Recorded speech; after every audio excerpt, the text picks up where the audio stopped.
एक जवान आदमी था जो एक कारखाने में काम करता था। उसका मेंटर, एक बूढ़ा तकनीशियन, उसे सिखाता रहा कि अधिक बोलने के बजाय काम किया करें और हमेशा अपने कौशलों को बढ़ाते रहें। 10 सालों बाद बूढ़ा आदमी सेवानिवृत्त हो गया और जवान आदमी उसके पद को संभाला। एक दिन जवान आदमी अपने पूर्वज के पास गया। पूर्वज ने उसकी असंतोष पर पूछा और जवान आदमी ने अपनी चिंता व्यक्त की। उसने कहा, मैंने आपकी सलाह को पूरी तरह से अनुसरण किया है, फिर भी मुझे प्रमोट क्यों नहीं किया गया है? पूर्वज ने पूछा, क्या आपको लगता है कि आप कारखाने में अनिवार्य हैं? उसने उत्तर दिया, हाँ। पूर्वज ने सलाह दी कि वह एक दिन की छुट्टी ले और खुद को आराम दे। जब वह वापस आया, प्रबंधक ने उसे बुलाया और उसे प्रोन्नति दी, जानते हुए कि उसका काम महत्वपूर्ण है। जवान आदमी ने धन्यवाद दिया और यह समझा कि यही सफलता का रहस्य है।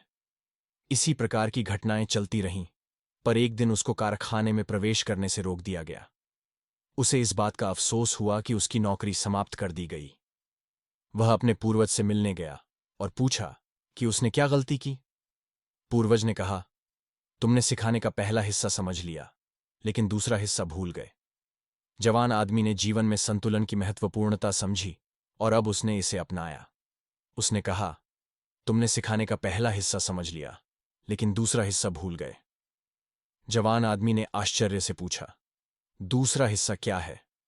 पूर्वज ने उत्तर दिया, जब बिजली की बत्ती हमेशा जलती रहती है तो कोई उसे ध्यान नहीं देता, लेकिन जब वह बुझ जाती है तो सभी ध्यान देने लगते हैं।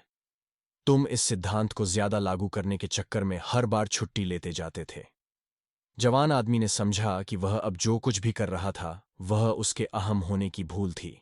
पूर्वज ने कहा, जीवन में संतुलन की खोज में रहो और वही जीवन भी आपको संतुलन प्रदान करेगा। आज ही अपने अच्छे अनुभवों के लिए धन्यवाद दें और अपनी मूल्यवान प्रतिष्ठा को समझो, लेकिन कभी भी अपने काम को ठप्प करने की गलती मत करो। संतुलन को खोजो और जीवन आपको उसे वापस देगा।